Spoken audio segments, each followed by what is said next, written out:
जय सिया राम। सभी को स्वागत है।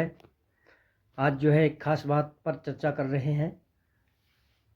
देखिए, बहुत सारे लोग हैं जो कि खास तौर पर आजकल के जो युवा हैं, चाहे लड़की हो या लड़का हो, कोई भी हो, उनको हमेशा एक बात जो है उनके मन में आती रहती है कि हमारा प्रेम विवाह यानी कि लव मैरिज होगा या नहीं होगा, अगर होगा तो कैसा रहेगा। ये सारी चीज़ें उनके मन में खिलते रहते हैं। तो आज हम कुंडली के माध्यम से जो है यह योग है कि नहीं, इस पर चर्चा करते हैं। तो यहाँ पे कुंडली है, आगे आप खुद ही अपनी कुंडली चेक कर सकते हैं। आगे कुंडली है, कुंडली पर जो ऊपर वाली कुंडली है, यहाँ पे कुंडली है, तो वहाँ पे अगर आप देखेंगे तो 1 से लेकर 12 तक लिखा है। प्रथम भाव, द्वितीय भाव, तृतीय भाव के लिए लिखा हुआ है यह। और लव मैरिज के लिए खास तौर पर हम फोकस करेंगे पंचम भाव को, सप्तम भाव को, नवम भाव को और लग्न को। 4 जहाँ पे 1 लिखा है, 5 लिखा है, 7 लिखा है, 9 लिखा है, इनको हम जो है फोकस करेंगे।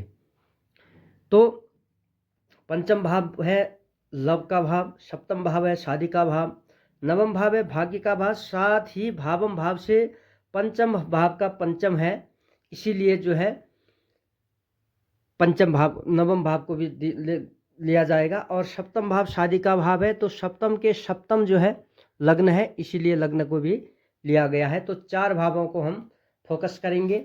अब यहाँ पे जो है ध्यान देने की बात है, अगर पंचम भाव का स्वामी और सप्तम भाव का स्वामी कहीं पर भी एक साथ बैठ जाएं, इस अवस्था में जो है लव मैरिज का बहुत बड़ा चांसेस होता है। लव मैरिज के लिए चांसेस हाई होते हैं। और दूसरी बात, पंचम भाव का स्वामी सप्तम में बैठ जाए, सप्तम भाव का स्वामी पंचम में बैठ जाए, इस अवस्था में भी जो है लव मैरिज के चांसेस बहुत ज़्यादा होते हैं। साथ में पंचम भाव का कनेक्शन नवम भाव से हो जाए, सप्तम भाव से हो जाए, तो इस हिसाब में भी जो है आपके कुंडली पर लव मैरिज का योग बन जाता है। और लग्न, पंचम भाव लग्न यानी कि प्रथम भाव और सप्तम भाव का बन जाए, ऐसी स्थिति में भी जो है लव मैरिज का योग बनता है।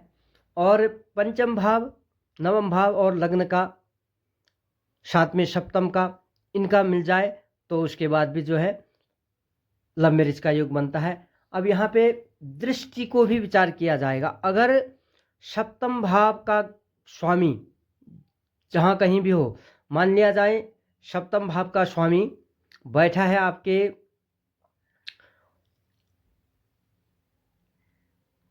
तृतीय भाव में, सप्तम भाव का स्वामी तृतीय भाव में बैठा हो मान लिया जाए, और सप्तम भाव का स्वामी हो शनि, सप्तम भाव का स्वामी शनि हो, तृतीय भाव में बैठा हो, तो वहाँ से वो क्या करेगा, पंचम भाव को देखेगा।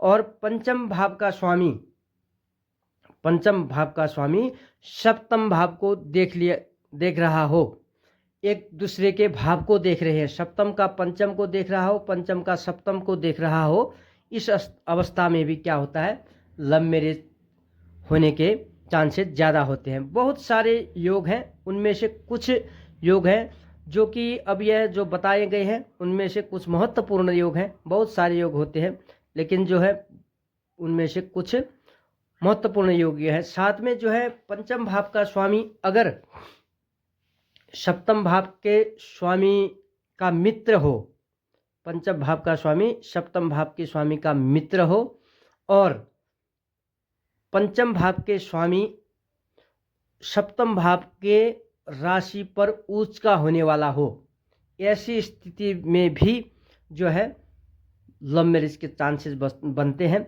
लेकिन उन ग्रहों की स्थिति कहाँ पे है, किसके साथ है और ग्रह कौन है, जैसे कि अब चंद्रमा साथ में है, शुक्र साथ में है खास तौर पर, तो लव मैरिज के चांसेस ज़्यादा होते हैं।